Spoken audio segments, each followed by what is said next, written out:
And you and I agree na totoo yung listahan ng 100 billion pesos.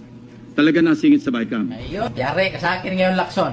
Oh, di ba sabi nyo, walang siningit sa BICAM kasi kung may siningit, bakit sa BICAM? Nga pwede naman sa NEP. Huli ka sa sariling bibig, Lacson. Inki!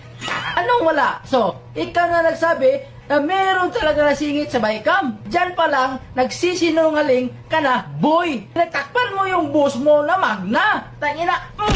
And you and I agree na totoo yung listahan ng 100 billion pesos. Talaga nasingit sa BICAM. Ayun, yari ka sa akin ngayon, Lacson. Oh, di ba sabi nyo, walang siningit sa BICAM kasi kung may siningit, bakit sa BICAM? Nga pwede naman sa NEP. Huli ka sa sariling bibig, Lacson. Inki! Anong wala? So, ikaw na nagsabi na meron talaga nasingit sa BICAM. Diyan pa lang, nagsisinungaling ka na, boy! Nagtakpan mo yung boss mo na magna! Tangina!